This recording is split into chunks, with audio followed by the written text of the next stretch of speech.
grade 2. நான் இப்போ ஒரு கதை சொல்ல போறேன்.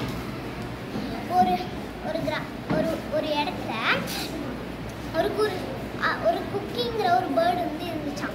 அந்த குக்கியோட பேர்டு வந்து பேரு ட்விட்டியா. அந்த ட்விட்டிக்கு வந்து 2 ஸ்மால் பேபிஸ் இருந்துச்சாம். அந்த 2 ஸ்மால் பேபிஸும் அவங்களும் ட்விட்டி வந்து அவங்க பேபிஸையும் நெஸ்டிங்கையும் சூப்பராக அவங்க ஹாப்பியாக வாழ்ந்து வந்தாங்க. ஒரு நாள் அவங்க சாப்பாடு தேட ட்விட்டி வந்து போச்சு. அப்போ சொல்லிச்சு ட்விட்டி பேபிஸ் கிட்ட, நீங்கள் சேஃபாக இருங்க, நீங்கள் ஒரு சேஃபாக இருங்க, நான் சாப்பாடு தேட போயிட்டு வந்துடுறேன் அப்படின்னு சொல்லிட்டு ட்விட்டி போச்சு. போயிட்டு வந்த அந்த 1 டேயில் ஹெவி ரெயின், அப்போ விண்ட்ஸ் அதிகமாக வந்து காற்றடிச்சிச்சு. அதனால் கூண்டு கீழே வந்து விழுந்துருச்சு. ட்விட்டி பேர்டு வந்து பார்க்குது.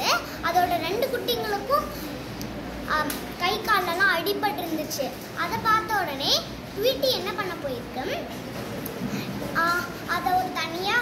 அதோட குட்டிங்களை ஒரு தனியாக ஒரு வீட்டில் போட்டுட்டு அதுவாக அந்த கூட ஒரு அழகாக கட்டலான்னு கட்ட முயற்சி பண்ணுது. அப்போ வந்து அங்கே பாபி அப்படின்னு ஒரு காக்கா வந்துச்சு. அந்த காக்காவும் அதுக்கு ஹெல்ப் பண்ணிச்சு. அவங்க 2 பேரும் நல்லா கூடு கட்டினாங்க. கட்டிட்டு கேட்குது ட்விட்டி அந்த பாபி காக்கா கிட்ட, நீ ஏன் எனக்கு ஹெல்ப் பண்ண அப்படின்னு. நீ எனக்கு டெய்லி உணவு தேட ஹெல்ப் பண்ணுறல, அதனால உனக்கு ஹோம்லெஸ் ஆனதுனால நான் எனக்கு ஹெல்ப் பண்ணியிருக்கேன் அப்படின்னு சொல்லிட்டு காக்கா சொல்லிச்சு.